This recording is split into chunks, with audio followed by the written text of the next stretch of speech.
আসসালামু আলাইকুম। শিক্ষা মন্ত্রণালয়ের এবং কারিগরি শিক্ষা অধিদপ্তর টিএমএডি ও এ2আই এর সকল কর্মকর্তা এবং সকল ছাত্রছাত্রীদের ঈদের শুভেচ্ছা জানিয়ে শুরু করছি। আমি S M. Zainal Abedin, instructor electrical, Chattogram polytechnic institute, Chattogram. পাঠ পরিস্থিতি: বিষয় এসি মেশিনস 1, 666761, ষষ্ঠ পর্ব ইলেকট্রিক্যাল, তৃতীয় অধ্যায়, ট্রান্সফরমারের লোডবিহীন ও লোডযুক্ত অবস্থার কার্যপ্রণালী।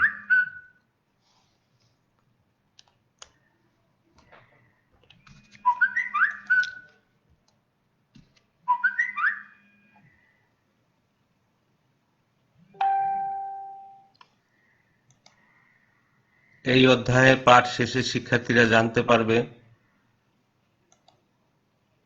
ট্রান্সফরমারের লো লোড অপারেশনের ধারণা, ট্রান্সফরমারের low load voltage, current, mutual flux এবং নো লোড পাওয়ার ফ্যাক্টর সম্পর্কে ধারণা, ট্রান্সফরমারের নো লোড অবস্থার ভেক্টর চিত্র অঙ্কনকরণ, ট্রান্সফরমারের লো লোড টেস্টের সমস্যার সমাধানকরণ, ট্রান্সফরমারের লোডযুক্ত অবস্থার কার্যাবলীর ধারণা, ল্যাগিং, লিডিং, ইউনিটি এবং লোডযুক্ত অবস্থায় ট্রান্সফরমার ভেক্টর ডায়াগ্রাম অঙ্কনকরণ, লোডযুক্ত অবস্থায় ট্রান্সফরমার সমস্যাবলীর সমাধান। এর আগে আমরা ট্রান্সফরমারের ইনডিউসড ভোল্টেজের সমীকরণগুলো পূর্বের ক্লাসে বলিয়েছি। আজকে 3 পয়েন্ট ট্রান্সফরমার লো লোড অপারেশন। আমরা জানি যে ট্রান্সফরমারের দুইটি টার্মিনাল থাকে, একটি প্রাইমারি টার্মিনাল, একটা সেকেন্ডারি টার্মিনাল। এখানে প্রাইমারি টার্মিনাল যে কোনো একটা সাইড হাই সাইড থাকবে অথবা লো সাইড থাকবে। এখানে নো লোড অপারেশন হবে যখন হাই সাইড খোলা রেখে লো রেট যেটা আছে হাই সাইড, মানে হাই সাইড খোলা রেখে আমাদের লো সাইডে সমস্ত ইনস্ট্রুমেন্ট সংযোগ দিয়ে দিলে যে অবস্থাটা হয় সেই অবস্থাটাকে বলা হচ্ছে লোডবিহীন অবস্থা, মানে সেকেন্ডারিতে কোনো লোড থাকবে না। এই অবস্থায় ট্রান্সফরমার যে প্রাইমারিতে মানে যে ভোল্টেজ দেওয়া থাকে, ভোল্টেজ দিলে এখানে হাই ইম্পিডেন্স থাকবে। এই ইম্পিডেন্সের জন্য, যেহেতু সেকেন্ডারিতে কোনো লোড নাই, এই হাই ইম্পিডেন্সের জন্য এখানে একটা কারেন্ট প্রবাহিত হবে, সামান্য কারেন্ট, যেটা রেটেড কারেন্টের 2 হইতে 5% পর্যন্ত হবে, এবং এটা V1 যে সাপ্লাই থাকবে, এখানে যে কারেন্ট যাবে সেই কারেন্টটাকে আমরা নো লোড কারেন্ট বলবো। এবং এই কারেন্টের দুইটা উপাংশ থাকে, এটা একটা ম্যাগনেটাইজিং, একটা ওয়ার্কিং। আর এইটাকে আমরা I0 অথবা IN দ্বারা প্রকাশ করি। এখন no load voltage, current, mutual flux এবং নো লোড ফ্লাক্সের পাওয়ার ফ্যাক্টর, এটা সম্পর্কে। নো লোড ভোল্টেজ, প্রথমে আছে নো লোড ভোল্টেজ। এখানে আমাদের এই যে হাই সাইড খোলা রেখে লো সাইডে সমস্ত ইনস্ট্রুমেন্টগুলো সংযোগ দেওয়া হয়েছে, ওয়াটমিটার, অ্যামমিটার এবং ভোল্টমিটার। ওয়াটমিটারের যে পার্ট পাবো সেটা হলো W0, আর অ্যামমিটারে যেটা পাবো নো লোড কারেন্ট, আর ভোল্টেজ সাপ্লাই যেটা ভোল্টেজ হবে সেই ভোল্টেজটাকেই আমরা নো লোড ভোল্টেজ বলবো। এখানে আমরা এই ভোল্টেজটাকে আমরা V1 দ্বারা প্রকাশ করেছি। এই যে ট্রান্সফরমার সেকেন্ডারি সার্কিটে লোডবিহীন অবস্থায় খোলা প্রাইমারিতে রেটেড ভোল্টেজ প্রয়োগ করা হলে যে পরিমাণ যে পরিমাণ ভোল্টেজ হয় সেই পরিমাণ ভোল্টেজকে নো লোড ভোল্টেজ, অর্থাৎ সে অবস্থায় আরোপিত যে সাপ্লাই ভোল্টেজ যেটা আসবে সেই ভোল্টেজটাকেই আমরা নো লোড ভোল্টেজ বলবো। নো লোড কারেন্ট, এখানে নো লোডের অবস্থায় যে কারেন্ট যেটা আসবে সেই কারেন্টটার মানে আমাদের প্রাইমারি হাই ইম্পিডেন্সের জন্য যে কারেন্ট আসবে সেই কারেন্টটা হবে যে এখানে যে রেটেড কারেন্ট থাকবে সেই রেটেড কারেন্টের 2 হইতে 5%। তো অতএব আমাদের এই কারেন্টটাকে আমরা I0 অথবা IN দ্বারা প্রকাশ করি। এটার দুটো কম্পোনেন্ট থাকবে, একটা হচ্ছে ম্যাগনেটাইজিং কম্পোনেন্ট, এটাকে আমরা Imu অথবা Im দ্বারা প্রকাশ করি, যা সবসময় এই যে সাপ্লাই ভোল্টেজ থেকে ল্যাগিং থাকবে, ফ্লাক্স ল্যাগিং থাকবে 90 ডিগ্রি, এবং ফ্লাক্সের সাথে সবসময় ইন ফেজ থাকবে। এবং ম্যাগনেটাইজিং কম্পোনেন্টের কাজ হয়েছে কোরের ভিতরে সবসময় এই ফ্লাক্স সৃষ্টি করা, মিউচুয়াল ফ্লাক্স প্রতিষ্ঠিত করা। আর এটার মাধ্যমে কোনো পাওয়ার লস হয় না, এজন্য এটাকে ওয়াটলেস কম্পোনেন্টও বলে। এটা এই এরপরে যেটা আছে ওয়ার্কিং কম্পোনেন্ট। দ্বিতীয় কম্পোনেন্ট হচ্ছে ওয়ার্কিং কম্পোনেন্ট, যা IW দ্বারা প্রকাশ করা হয়, যা সাপ্লাই ভোল্টেজের সাথে সবসময় আমাদের ইন ফেজে থাকবে। এবং এইটা সরবরাহ হইতে পাওয়ার গ্রহণ করে, এই জন্য এটাকে অ্যাক্টিভ কম্পোনেন্ট বলা হয়।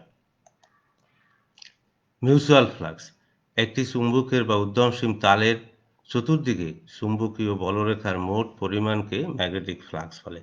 এখানে আমাদের প্রাইমারি ওয়াইন্ডিং আছে, এখানে প্রাইমারিতে সাপ্লাই আছে, সেকেন্ডারিতে লোড আছে, সেকেন্ডারিতে ওয়াইন্ডিং আছে। তাই এখানে আমাদের ম্যাগনেটিক ফ্লাক্স সৃষ্টি হবে এখানে সাপ্লাই দিলে। সেই ফ্লাক্সটাই হচ্ছে কোরের মাধ্যমে ফ্যারাডের ইলেকট্রোম্যাগনেটিক ইন্ডাকশন ল অনুযায়ী সেকেন্ডারিতেও সেই একই ফ্লাক্স ইনডিউসড হবে এবং কাট করবে। তাহলে এখানে ভোল্টেজ ইনডিউসড হলে এখানেও ভোল্টেজ ইনডিউসড হবে। অতএব একটি ট্রান্সফরমারের প্রথমে এসি প্রবাহের ফলে প্রথমে যে চৌম্বক বলরেখা উৎপন্ন হয় তা কোরের মাধ্যমে দ্বিতীয়তে যায়। এই জন্য এই প্রক্রিয়ায় ওয়াইন্ডিংয়ে সংশ্লিষ্ট ফ্লাক্সকে মিউচুয়াল ফ্লাক্স বলা হয়। ট্রান্সফরমার নো লোড কারেন্টের ম্যাগনেটাইজিং কম্পোনেন্টে মিউচুয়াল ফ্লাক্স সৃষ্টি হয়। এই মিউচুয়াল ফ্লাক্স উভয় ওয়াইন্ডিং ইনডিউসড ইএমএফ সৃষ্টি করে। প্রাইমারি ও সেকেন্ডারি উভয় ওয়াইন্ডিংয়ে ভোল্টেজ ইনডিউসড হয়, ইনডিউসড ভোল্টেজ। ঘ হচ্ছে নো লোড পাওয়ার ফ্যাক্টর। শিক্ষার্থীরা আমরা জানি যে power equal to W equal to VI cos theta অথবা P equal to VI cos theta. এখানেও আমরা সেভাবে এখানে যে ডাব্লিউ যেহেতু দিয়েছি, এখানে অ্যামিটার দিয়েছি, ভোল্টমিটার দিয়েছি, এই জন্য এখানে ভোল্টমিটারে যে পার্টটা সেটা ভি1 দ্বারা আইডেন্টি ডিনোট করেছি এবং ডাব্লিউ যেটা আছে ডাব্লিউ ওয়াটটা ডাব্লিউ0 এবং আইটাকে আই0 দ্বারা এবং পাওয়ার ফ্যাক্টর দিয়ে গুণ করতে হয়। তাহলে সেটা হলো পাওয়ার ফ্যাক্টর cos φ0। অতএব এখানে যে ডাব্লিউ হচ্ছে নো লোড ইনপুট পাওয়ার, ভি1 হচ্ছে নো লোড ভোল্টেজ, আই0 হচ্ছে নো লোড কারেন্ট, cos φ0 হচ্ছে নো লোড পাওয়ার ফ্যাক্টর। অতএব আমরা পাওয়ার ফ্যাক্টর পাবো ডাব্লিউ0 ডিভাইডেড বাই ভি1 ইন্টু আই0 ল্যাগিং, এবং φ0 হলো no load power factor angle, এটি ভি1 এবং আই0 মধ্যবর্তী অ্যাঙ্গেল, যা এর মান 90 ডিগ্রি চাইতে ছোট থাকে, 90 ডিগ্রি চাইতে ছোট থাকে।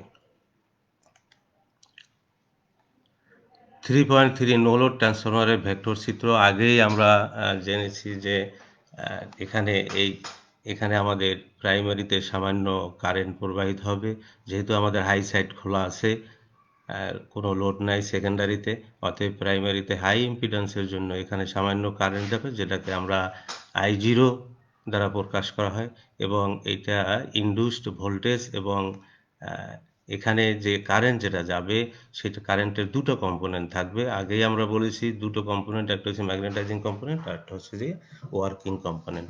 এখন যদি আমরা ফ্লাক্সকে রেফারেন্স ধরি তাহলে আই মিউটা হবে ইন ফেজ অফ ফ্লাক্স, এবং এইটা সবসময় থাকবে সাপ্লাই যে ভোল্টেজ ভি ওয়ান থেকে ল্যাগিং থাকবে 90 ডিগ্রি অথবা পশ্চাতে থাকবে, আর ভি1 সাথে আই ওয়ার্কিং কম্পোনেন্ট যেটা থাকবে বা অ্যাক্টিভ কম্পোনেন্ট এটা হবে ইন ফেজে, এবং এই দুটো আই ম্যাক্সিমাম এবং আই ডব্লুর ভেক্টর সাম হবে I0। এখানে আমাদের ভেক্টর সাম ভি1, তাহলে আমাদের এখানে কয়টা কম্পোনেন্ট দেখাবো, ভি1, ই1, I0 এবং I maximum, I W, E1 এবং ই2। ই1 হচ্ছে যে ইনডিউসড ভোল্টেজ প্রাইমারি কয়েল, এবং ই2 হচ্ছে সেকেন্ডারি কয়েল। তো এখানে ফ্লাক্স, আবার বলছি এখানে ফ্লাক্সের রেফারেন্স ধরলে তাহলে আমাদের আসবে আই ম্যাক্সিমামটা হবে যে ফ্লাক্সের সাথে ইন ফেজ, ভি1টা হবে 90 ডিগ্রি লিডিং ফ্লাক্সের তুলনায়, এবং ই1টা হবে যে পশ্চাতে থাকবে, 90 ডিগ্রি পশ্চাতে থাকবে ফ্লাক্সের চেয়ে, এবং ই1 এবং ই2 যেহেতু একই ফ্লাক্সের, তার এই জন্য এটাও আমাদের ল্যাগিং হবে 90 ডিগ্রি। এইটাই হচ্ছে যে আমাদের ভেক্টর ডায়াগ্রাম, এবং এটাকে I0টাকে আমরা এই দুইটা ভেক্টর যোগ করলে আমাদের আসবে I0 is equal to root over I W square plus I mu square. এরপরে আছে আমাদের ট্রান্সফরমারের লো লোড টেস্টের সমস্যার সমাধান, solve problems related to the transformer on no load. সূত্রসমূহ আছে W0 is equal to V1 I1 cos φ0, IW is equal to I0 cos phi, I mu is equal to I0 sin phi, I0 is equal to root over I W square plus I mu square, এবং cos phi is equal to IW divided by I mu, আর no load resistance R0 equal to V1 by IW, no load resistance X0 is equal to V1 by I mu। এই সূত্রের মাধ্যমে আমরা অঙ্কগুলো সমাধান করব। এখন অঙ্ক 3.4 ট্রান্সফার নো লোড টেস্টের সমস্যার সমাধান, problems related to transformer on no load. প্রশ্ন 1, একটি এক ফেজ 10 kVA 500/250 ভোল্ট 50 হার্জ ট্রান্সফরমারের no load power 200 watt, no load voltage 250 volt, no load current 1.2 ampere হলে আই মিউ ম্যাগনেটাইজিং কম্পোনেন্ট এবং আইডব্লিউ হচ্ছে যাইয়া ওয়ার্কিং কম্পোনেন্টের মান বের করতে হবে। তাহলে আমাদের এখানে দেওয়া আছে, যেহেতু আমাদের হাই সাইড মানে খোলা থাকবে এবং লো সাইডে মিটারগুলো বসানো হবে, সমস্ত পার্টগুলো আমাদের এই লো সাইড থেকে আসবে। ভোল্টেজ এখানে কারেন্ট আমাদের দেওয়া আছে 200 ওয়াট, পাওয়ার দেওয়া আছে 200 ওয়াট, আর সাপ্লাই ভোল্টেজ দেওয়া আছে 250 V1, I0 সমান নো লোড কারেন্ট দেওয়া আছে 1.2 অ্যাম্পিয়ার। তাহলে আমরা জানি যে W0 equal to V1 I0 cos phi, cos phi is equal to W0 by V1 into I0 is equal to 200 ভাগ হবে 250 into 1.2 is equal to 0.67 power factor. সুতরাং cos phi জিরোটা আসবে cos ইনভার্স 47.93 ডিগ্রি, অতএব sine theta equal to sine of এত degree is equal to 0.75।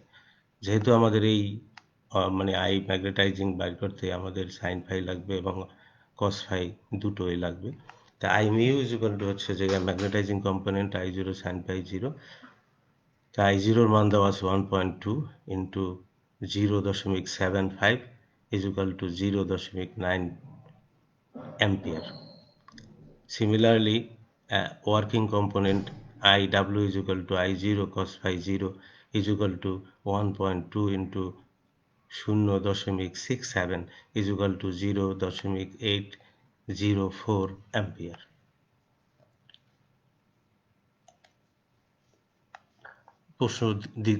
প্রশ্ন নম্বর 2, একটি 3300/240 volt এক ফেজ ট্রান্সফরমারে 240 ভোল্ট লো সাইডে সাপ্লাই দিয়ে হাই সাইড খোলা রাখা হয়। এই অবস্থায় নো লোড কারেন্ট 2 অ্যাম্পিয়ার এবং পাওয়ার 60 ওয়াট গ্রহণ করে। নো লোড ভোল্টেজ সাইডের ওয়াইন্ডিং রেজিস্ট্যান্স 0.8 ওহম হলে বের করো no load power factor, no load সাইডের ওয়াইন্ডিংয়ের কপার লস। সমাধান, আগের মতো আমাদের পাওয়ার দেওয়া আছে 60 ওয়াট, নো লোড কারেন্ট দেওয়া আছে 2 অ্যাম্পিয়ার, V1 দেওয়া আছে 240 volt, no load current I0 দেওয়া আছে 2 অ্যাম্পিয়ার, নো লোড পাওয়ার দেওয়া আছে W0 equal to 60 watt, winding resistance R is equal to 0.8 ohm, no load power factor cos phi theta 0, cos theta 0 is equal to হট বাহির করতে হবে, copper loss of low voltage winding I square 0, I0 square R is equal to হট বাহির করতে হবে। অতএব আমরা জানি যে power is equal to V1 I0 cos phi 0, সুতরাং cos phi 0 is equal to W0 divided by V1 I0, 60 divided by 240 into 2 equal to 0.125 lagging. সুতরাং copper loss of low voltage winding I0 square R is equal to 2, I0 সমান 2 ampere square into 0.8, 3.2 watt. এটা এই একটা result এবং এই একটা result, power factor এটা, আর এটা হচ্ছে যে আমাদের ওয়াইন্ডিংয়ের কপার লস। নাও লোডযুক্ত অবস্থায় ট্রান্সফরমার কার্যপ্রণালী। এখানে আমাদের দুটো ফিগার দেওয়া আছে। এখানে আমাদের সাপ্লাই V1, ইন্ডিউসড ইএমএফ, এই প্রাইমারি কয়েলের ইন্ডিউসড ইএমএফ E1, টার্ন সংখ্যা N1, সেকেন্ডারিতে লোড দেওয়া আছে, সেকেন্ডারি ভোল্টেজ, লোডের ভোল্টেজ টার্মিনাল ভোল্টেজ V2 এবং সেকেন্ডারিতে ইন্ডিউসড ভোল্টেজ E2। সিমিলারলি এই চিত্রটাও, এখানে আমাদের ভোল্টেজ কোনো বইতে ভিপি অথবা V1 এক বইতে এক, সেজন্য আমি এখানে দুটোই দেখিয়ে দিলাম তোমাদের প্রিয় ছাত্রীরা। তোমরা একটু ভালোভাবে দেখবে। আইপি, এখানে আইপির জায়গায় এখানে I1, এখানেও লোড দেওয়া আছে, সেকেন্ডারিতে লোড দেওয়া আছে, এখানেও দুটো ওয়াইন্ডিং দেওয়া আছে। অতএব আমরা এখানে দেখব যে ট্রান্সফরমার একদিকে লোড সংযোগ করে অন্যদিকে পূর্ণ ভোল্টেজ প্রয়োগ করলে যে অবস্থার উদ্ভব হয় তাকে আমরা ট্রান্সফরমারের লোডযুক্ত বা লোডেড অবস্থা বলব। এখন সেকেন্ডারিতে লোড দিলে প্রাইমারিতে কারেন্ট সৃষ্টি এবং ওই লোড ক্রমান্বয়ে বর্ধিত করলে আনুপাতিক হারে প্রাইমারিতে কিভাবে কারেন্ট বৃদ্ধি পায় তা পরপর 4টা চিত্র দ্বারা বোঝানো হয়েছে। আমি আবার বলছি, প্রাইমারিতে কিভাবে কারেন্ট বৃদ্ধি পায় তা পরপর 4টি চিত্রের মাধ্যমে বোঝানো হয়েছে। প্রথম চিত্রে এখানে কোনো লোড দেখানো হয় না, লোডবিহীন অবস্থায়। তাই এখানে যে কারেন্ট প্রবাহিত হবে প্রাইমারি ইম্পিডেন্সের জন্য আমরা আগেই বললাম সেটা হলো যে I0, এবং এখানে যে ভোল্টেজ যেটা থাকবে সেটা হলো সাপ্লাই ভোল্টেজ V1, এবং এখানে I0-র জন্য একটা ফ্লাক্স সৃষ্টি হবে, সেই ফ্লাক্সটা হচ্ছে যে ফাই ম্যাক্সিমাম, এবং এখানে যে ইনডিউসড ভোল্টেজ হবে সেটা হলো E1, যা এই E1টা সবসময় E1 এখানে যে ভোল্টেজ হবে সেটা V1 এর চাইতে কিছুটা কম থাকবে।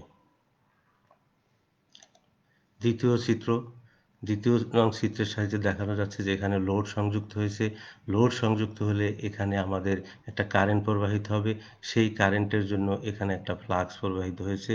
সেই এখানে এখানে লোড সংযুক্ত হওয়ার সাথে সাথে এখানে লোডের সংযোগ হয়েছে, ফলে লোডে কারেন্ট I2 দেখানো হয়েছে। এ দ্বারা আরও একটি ফ্লাক্স, এখানে একটা সেকেন্ডারিতে একটা ফ্লাক্স সৃষ্টি হবে φs, এখানে দেখানো হয়েছে একটা ফ্লাক্স φx, এবং এর অভিমুখ এখানে যে ফ্লাক্স থাকবে প্রাইমারির যে ফ্লাক্স সৃষ্টি হয়েছে ফ্লাক্স ফাই ম্যাক্সিমাম এটার 180 ডিগ্রি বিপরীত থাকে। ফলে আমাদের φs এবং ফাই ম্যাক্সিমামের বিপরীতের কারণে প্রাইমারিতে আমাদের যে ইনডিউসড ইএমএফ যেটা থাকবে সেই ইএমএফের পরিমাণ কিছুটা কমে যাবে। ইনডিউসড ইএমএফের পরিমাণ কিছুটা কমে যাবে। নাও এখন প্রিয় শিক্ষার্থীরা, তৃতীয় নাম্বার চিত্রে এখানে আমাদের 3টা ফ্লাক্স সৃষ্টি হয়েছে। তাহলে এখানে 3 নং চিত্রে ফ্লাক্স এখানে লক্ষণীয় যে φs এর কারণে ফাই ম্যাক্সিমাম দুর্বল হয়ে যায়। তখন প্রাইমারিতে আবিষ্ট যে কাউন্টার ইএমএফ বা ইনডিউসড ইএমএফ E1 এর মান কিছুটা কমে যায়, যেটা আমি আগেই বলে ফেলছি। E1 এর মান কমার সাথে সাথে প্রাইমারি কলে আরোপিত অতিরিক্ত কারেন্ট এটা কমে যাওয়ার ফলে আমাদের একটা অতিরিক্ত কারেন্ট প্রবাহিত হবে, সেটা I1 ড্যাশ ধরা হয়েছে, I1 প্রবাহিত হবে।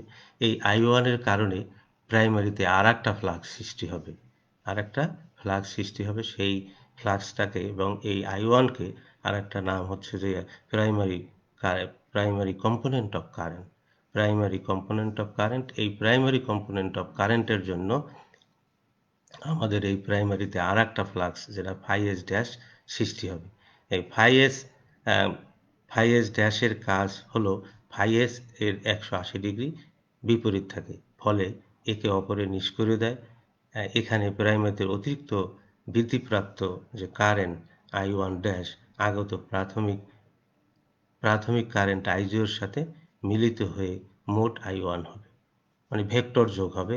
I0 এবং I1 এর সবসময় ভেক্টর যোগ হইয়া I1 হবে। I1 ড্যাশ এবং I0 এটার ভেক্টর সাম হয়ে I1 হবে। এই অবস্থায় চতুর্থ নম্বর চিত্রে ফ্লাক্স করে শুধু আগে মিউচুয়াল ফ্লাক্স ফাই ম্যাক্সিমাম পূর্বের অবস্থায় ফিরে আসে। এভাবে যদি আমরা সেকেন্ডারিতে ক্রমান্বয়ে লোড বাড়াতে হয় তাহলে প্রাইমারিতে আনুপাতিক হারে কারেন্ট বেড়ে যায়। প্রিয় শিক্ষার্থীরা, তোমরা এই কোশ্চেনটা একটু ভালোভাবে অনুধাবন করবে, এটা বারবার পরীক্ষায় আসে। নাও ল্যাগিং লিডিং ইউনিটি লোডযুক্ত অবস্থায় ট্রান্সফরমার ভেক্টর ডায়াগ্রাম অঙ্কন করুন।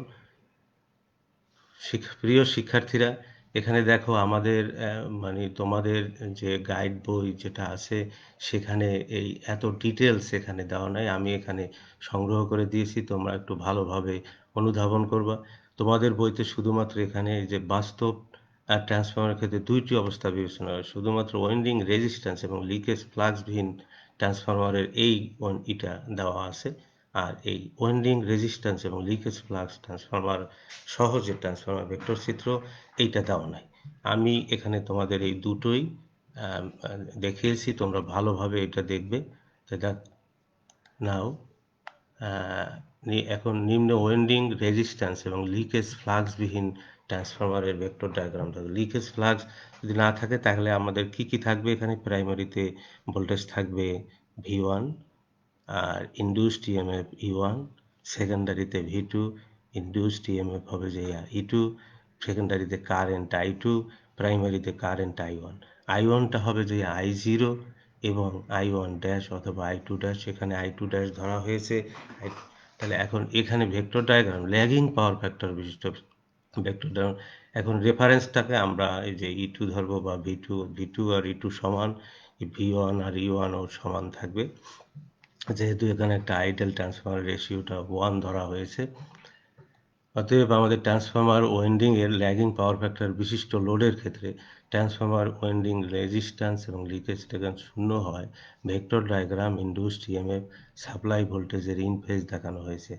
সাপ্লাই ভোল্টেজের ইন ফেজ V1 এবং E1 ইন ফেজ। যেহেতু আমাদের সেকেন্ডারিতে লোড I2 ভোল্টেজ V2 এর পিছনে থাকে, অতএব এখানে V2টা আমরা যদি রেফারেন্স ধরি তাহলে I2 যেটা থাকবে, যেহেতু এটা ল্যাগিং তাহলে I2টা পিছনে থাকবে, এবং I2কে যখন রেশিও দ্বারা ভাগ করব সেটাকে বলা হয় প্রাইমারি কম্পোনেন্ট অফ কারেন্ট। এটা I-2 দ্বারা প্রকাশ করা হয়েছে এখানে।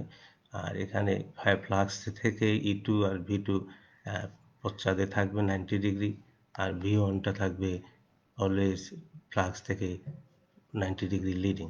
তাই আমরা এখানে শুধুমাত্র ভোল্টেজ প্রায় supply voltage V1, E1, I1, সেকেন্ডারিতে V2, E2, I2 আর হলো যে I0, এই এই কয়টা বস্তুই আমরা ভেক্টর ডায়াগ্রামে দেখাবো। যেহেতু আমাদের এখানে রেজিস্ট্যান্সও নেই, কোনো রেজিস্ট্যান্সও নাই এবং কোনো রিঅ্যাক্ট্যান্সও নাই, অতএব আমাদের যে ল্যাগিং যে ভেক্টর ডায়াগ্রাম, V2টাকে আমরা রেফারেন্স ধরে I2টাকে ল্যাগিং দেখিয়ে এখানে আমাদের ভেক্টর ডায়াগ্রাম হবে I2 ড্যাশ এবং I0-র যে ভেক্টর সাব সেটাকে হবে I1। সিমিলারলি আমাদের এখানে আছে লিডিং পাওয়ার ফ্যাক্টরের ক্ষেত্রেও সেম। এটা হচ্ছে যে আমাদের V2 সমান সমান E2, সেম রেফারেন্সটা V2, আমাদের লিডিং কারেন্টটাকে লিডিং থাকবে, আর ল্যাগিংয়ের বেলা এদিক দিয়ে গিয়েছে, লিডিং মানে কারেন্টটা আগে থাকবে, অতএব I2টা আগে থাকবে, ফ্লাক্সটা তার 90 ডিগ্রিতে লিডিং থাকবে, ফ্লাক্স থেকে আবার V1টা লিডিং থাকবে 90 ডিগ্রি। অতএব আমাদের এটাকে আমরা 180 ডিগ্রি অথবা প্রাইমারি কম্পোনেন্ট অফ I2 ড্যাশটাকে আমরা যদি I2কে রেশিও দ্বারা ট্রান্সফরমার রেশিও দ্বারা ভাগ করি তাহলে এটা এসে যাবে। আর I0টা আমাদের আসবে যে I ম্যাক্সিমাম এবং I ওয়ার্কিং কম্পোনেন্টের ভেক্টর সাম করলে I0টা আসবে। তাহলে I0 এবং I2 ড্যাশের আবার যদি ভেক্টর সাম করি তাহলে আমরা প্রাইমারি কারেন্ট পাবো I1টা পেয়ে যাব। আবার বলছি যে I2 ড্যাশ এবং I0 ভেক্টর সাম করলে I0টা কীভাবে পাবো? আমাদের এখানে ভেক্টর, এখানে হচ্ছে মিউচুয়াল ম্যাগনেটাইজিং কম্পোনেন্ট এবং ওয়ার্কিং কম্পোনেন্টের ভেক্টর সাম করলে যেটা আসবে সেটা হলো I0 এবং I2 ড্যাশের ভেক্টর সাম করলে যেটা পাবো সেটাকে পাবো I1। এটা হলো প্রাইমারি কারেন্ট। সিমিলারলি আমাদের ইউনিটি পাওয়ার ফ্যাক্টর বিশিষ্ট লোডের ক্ষেত্রে যদি আমরা এখানে যাই, এখানে ইউনিটি পাওয়ার ফ্যাক্টর মানে V2 আর E2 সমান এবং I2 ইন ফেজে থাকবে, ফ্লাক্সটা তার 90 ডিগ্রি সেম থাকবে। এখানে আমরা I2টাকে এখানে I2 ড্যাশ করে নিয়েছি এবং I0 এবং I2 ড্যাশের ভেক্টর সাম করে আমরা পেয়েছি I1। এখন আমরা এখানে নিম্ন ওয়েন্ডিং রেজিস্ট্যান্স এবং লিকেজ ফ্লাক্স সহ ট্রান্সফরমার ভেক্টর ডায়াগ্রাম দেখানো হলো। তোমাদের বইতে তোমাদের যে বাজারে যে ধরনের গাইড বই পাওয়া যায় সেগুলোতে এগুলো নেই, অতএব তোমরা এই চ্যাপ্টারটা একটু ভালোভাবে দেখবে। এখানে আমাদের দেখো, এখানে আমাদের প্রাইমারিতে ভোল্টেজ সাপ্লাই ভোল্টেজ দেওয়া আছে ইনডিউসড E1, সেকেন্ডারিতে লোড দেওয়া আছে V2, E2 এবং এখানে আমাদের সেকেন্ডারিতে রেজিস্ট্যান্স দেওয়া আছে, লিকেজ রিঅ্যাক্ট্যান্স দেওয়া আছে, এখানেও প্রাইমারিতে লিকেজ রিঅ্যাক্ট্যান্স এবং রেজিস্ট্যান্স দেওয়া আছে। তাহলে আমরা এখানে ধরে নিলাম যে V1 হচ্ছে যে applied voltage, E1 is a primary induced voltage, then we can write that V1 is equal to হবে এখানে I1 into R1 plus JX1 plus E1। Same V1 is equal to I1 plus I1 equal to Z1, এটা is equal to R1 plus JX1 is equal to Z1 মানে impedance. Similarly সেকেন্ডারিতেও যদি V2 হয়, secondary terminal voltage V2, E2 হচ্ছে secondary induced voltage, আমরা তখন আবার লিখতে পারবো E2 is equal to V2 is equal to হবে যে I2 into হবে R2 plus JX2। এটাকে আমরা লিখতে পারবো যে V2 plus I, E2 is equal to V2 plus I2 Z2। Now unity power ফ্যাক্টরের ক্ষেত্রে এখানে আমরা এই যে রেফারেন্সটাকে ধরেছি V2, এখানে রেফারেন্স ভোল্টেজ V2 এবং এখানে আমাদের V2'র সাথে হবে যে I2 Z2 অথবা I2 R2। প্রাথমিক অবস্থায় আসবে I2 R2, যেহেতু I2 R2 হচ্ছে যে resistive drop in phase of current, যেহেতু আমাদের ইউনিটি পাওয়ার ফ্যাক্টর V2 এবং I2 সেম লাইনে থাকবে, ইন ফেজে থাকবে, এই জন্য I2 R2 ইন ফেজে।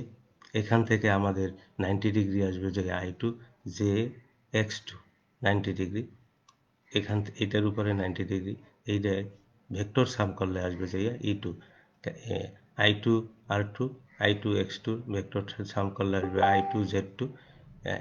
এই V2 equal to I2 Z2 করলে E2'র মানটা পাওয়া যাবে, E2'র মানটা, তাই E2'র সাথে আবার 90 ডিগ্রি থাকবে যে আমাদের ফ্লাক্স। প্রিয় শিক্ষার্থী বন্ধুগণ, তোমরা একটু ভালোভাবে খেয়াল করো, E2'র সাথে আমাদের থাকবে ফ্লাক্স 90 ডিগ্রি, এখানে আবার এই ফ্লাক্সের সাথে থাকবে আমাদের 90 ডিগ্রি E1, যেহেতু E1 এবং E2 আমরা এখানে ভেক্টরের জন্য সমান করে নিয়েছি, সেই জন্য এখানে একটা ভেক্টরের মানে সুবিধার্থে এটাকে আমরা বিপরীত দিকে নিয়ে গেলাম, E1টাকে আমরা বিপরীত দিকে নিয়ে 90 ডিগ্রি। তাই E1 এর সাথে যেহেতু এখন আমাদের E1 এর সাথে আমাদের E1 is equal to I1 Z1 হবে, অতএব আমাদের I1 লাগবে। তাই I1 বাইর করতে হলে আমাদের কোথায় যাইতে হবে, এখানে I2'র কাছে যাইতে হবে। তাই I2কে আমরা যদি আবার এই দ্বারা ভাগ করি, রেশিও দ্বারা ভাগ করি, কোনো বইতে আবার রেশিও দ্বারা গুণ করে, তাহলে আবার রেশিওটাকে উল্টেই নিয়ে দেয়, আমরা যেহেতু এখানে করতেছি রেশিও দ্বারা ভাগ করে নেব, ভাগ করলে I2 ড্যাশ পেয়ে যাব। তাহলে I2, এই I2 ড্যাশ এবং I0 যদি আমরা ভেক্টর সাম করি তখন I1 পেয়ে যাব। I1 পেয়ে গেলে আমাদের এই I1 এর প্যারালাল হবে E1, তো আমরা পেয়ে গেলাম, E1 এর সাথে I1 এর প্যারালাল হবে I1 R1 এবং I1 R1 plus I1 X1 এর 90 ডিগ্রি, অতএব I1 Z1 হবে, এটার যোগফল ভেক্টর যোগ। এই E1 এর সাথে I1 Z1 যুক্ত করলে আসবে যে V1। এইটাই হচ্ছে যে আমাদের ইউনিটি পাওয়ার ভেক্টরের ভেক্টর ডায়াগ্রাম V1। হ্যাঁ প্রিয় শিক্ষার্থীরা, একটু ভালোভাবে খেয়াল করবে তোমরা। এরপরে যেটা আছে আমাদের ল্যাগিং পাওয়ার ফ্যাক্টরের ক্ষেত্রে, এখানেও সেম আমাদের ল্যাগিং পাওয়ার ফ্যাক্টরের ক্ষেত্রে এখানে আমাদের রেফারেন্সটা হচ্ছে যে V2 আর হচ্ছে যে I2। V2'র সাথে আমাদের I2 ল্যাগিং চলে গেছে থিটা ডিগ্রি অ্যাঙ্গেলে, I2 অ্যাঙ্গেলে এটা ল্যাগিং।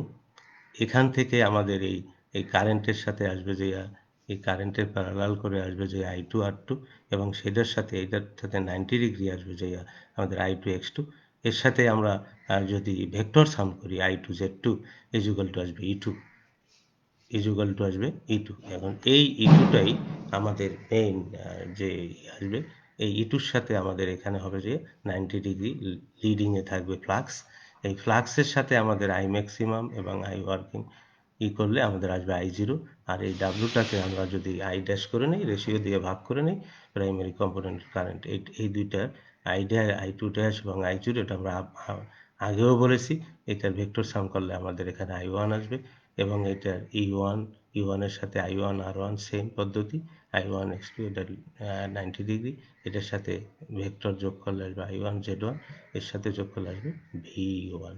এভাবে আমরা পরেরটা আছে যে আমাদের লিডিং পাওয়ার ফ্যাক্টরের ক্ষেত্রে সেম, এখানে এই যে V2'র সাথে লিডিং কারেন্ট এইটা, এখানে V2'র সাথে আবার I2 R2 যোগ করে I2 X2 যোগ করে আমরা আবার E2 পেলাম। এর সাথে আবার এই যে এটার সাথে এটাকে আমরা রিভার্স করে নিয়ে গেলাম, বা I2কে আমরা রেশিও দিয়ে ভাগ করা অথবা গুণ করে এটাকে নিয়ে গেলাম, এটা পেলাম I2 ড্যাশ, আর এটা হলো I0, এটার ভেক্টর সাম করলে I1।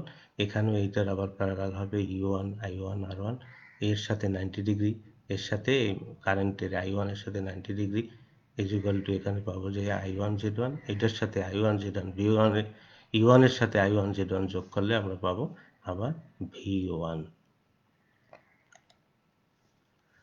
নাও 3.7 লোডযুক্ত অবস্থায় ট্রান্সফরমারের সমস্যার সমাধান। প্রয়োজনীয় সূত্রগুলি IP square I0 square plus IS square, IS dash is equal to IS by A, IS is equal to A into IP, এটা হচ্ছে ratio. IP is equal to হচ্ছে যে I0 square IS dash square plus 2I0 IS cos theta.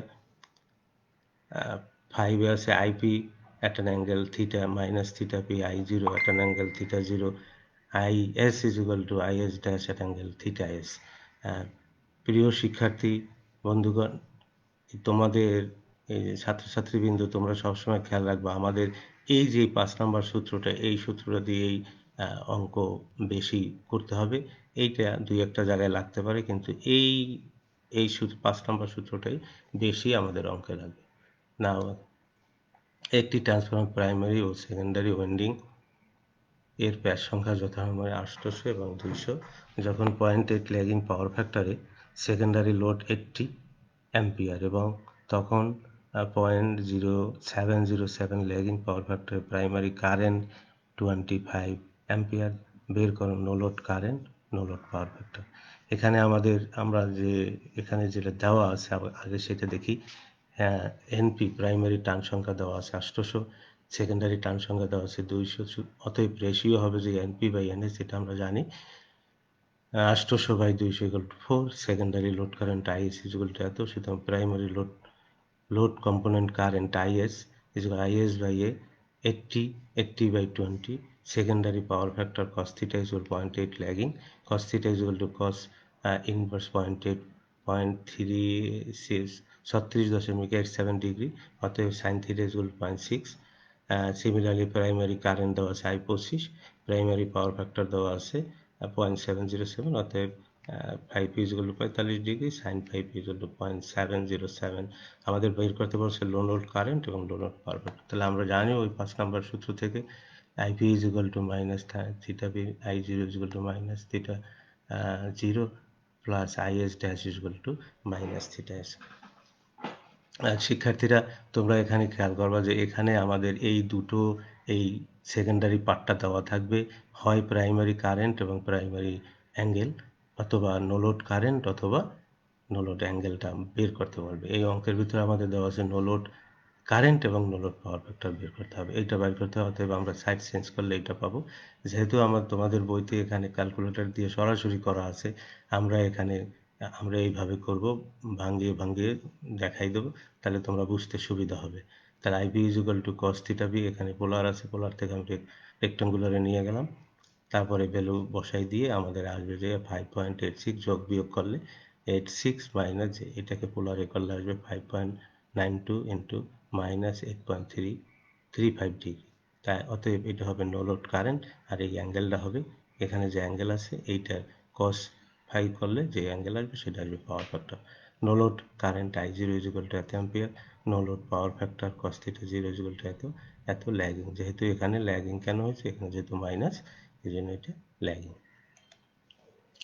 প্রশ্ন 4, একটি 400 by 200 volt single phase transformer 0.8 lagging power ফ্যাক্টরের সেকেন্ডারিতে 50 ampere load সরবরাহ করে। No load current, no load power ফ্যাক্টরে যথাক্রমে 2 অ্যাম্পিয়ার ও 0.2 ল্যাগিং পাওয়ার ফ্যাক্টরে কারেন্ট ও প্রাইমারি পাওয়ার ফ্যাক্টর নির্ণয় করে। এখানে প্রাইমারিটা এখানেও দেওয়া আছে ভিপি সমান 400, ভিএস সমান 200, সুতরাং ratio transformation VP by VS is equal to এত, secondary current 50, primary load component IS is equal to IS by A 50, 25 ampere. Secondary power factor similarly same, no load current 2 ampere, no load power factor দেওয়া আছে, আমাদের বাইর করতে হবে primary current এবং primary power factor.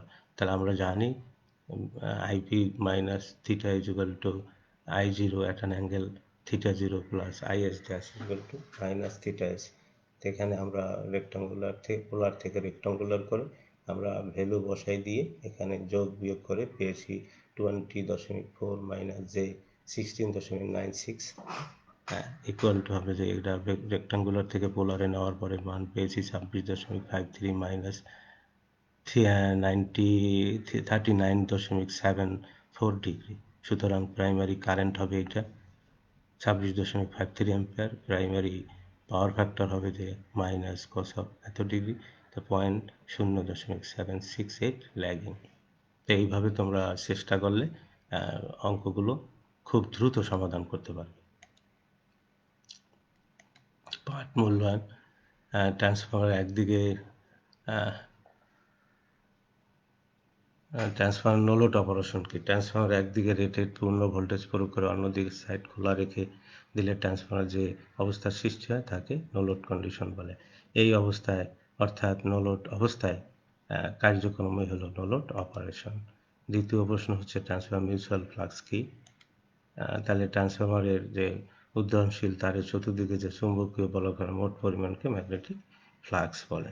এটা five maximum দ্বারা সৃষ্টি করা হয়েছে। বাড়ির কাজ দেখো, একটি ট্রান্সফর্মার লোডযুক্ত অবস্থার চিত্র সহ বর্ণনা, যেটা আমরা আগেই বুঝিয়েছি। একটু চেষ্টা করবে এবং বারবার পড়াশোনা করলে এর উত্তরগুলো সহজেই পেয়ে যাবে। ট্রান্সফর্মার ল্যাগিং পাওয়ার ফ্যাক্টরের লোডের ভেক্টর চিত্র অঙ্কন করো। এটাও দেখানো হয়েছে। ট্রান্সফর্মার ইউনিট পাওয়ার ফ্যাক্টরে ভোল্টেজ চিত্র অঙ্কন করে ব্যবহৃত বিভিন্ন চিহ্নের ব্যবহার করো। এটাও তোমরা চেষ্টা দেখবে এবং পারবে। ট্রান্সফর্মার লিডিং পাওয়ার ফ্যাক্টরে ভেক্টর চিত্র অঙ্কন করে এতে ব্যবহৃত বিভিন্ন সাংকেতিক চিহ্নের পূর্ণ নাম লিখো।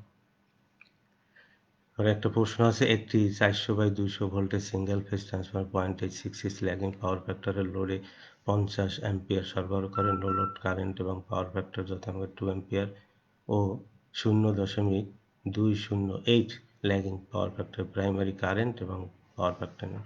এটা আমাদের প্রশ্ন 4-এর হুবহু। এখানে শুধু আমাদের কারেন্টের মানটা পাওয়ার ফ্যাক্টরের মানটা ভিন্ন আছে। আশা করি তোমরা এর চেষ্টা করলেই এই অঙ্কটা সমাধান করতে পারবে। এরপর আমরা আগামী মঙ্গলবার অধ্যায় 4 পড়াবো। আগামী মঙ্গলবারে অধ্যায় 4 পড়ানো হবে। এরপরে তোমরা এই ভিডিওটি পুনরায় দেখতে চাইলে দক্ষতা বাতায়ন কারিগরি শিক্ষা অধিদপ্তরের পেজ www.skills.gov.bd/dt ভিজিট করুন। আমি আবার বলছি, এই ভিডিওটি পুনরায় দেখতে জাতীয় দক্ষতা বাতায়ন কারিগরি শিক্ষা অধিদপ্তরের পেজ www.skills.gov.bd/dt ভিজিট করুন, অথবা সরাসরি ক্লাস দেখার লিঙ্ক www.facebook.com/skills.gov.bd। আমি আবার বলছি, সরাসরি ক্লাস দেখার লিঙ্ক www.facebook.com/skills.gov.bd। সবাইকে ধন্যবাদ দিয়ে আজকের ক্লাস এখানেই শেষ করছি। খোদা হাফেজ।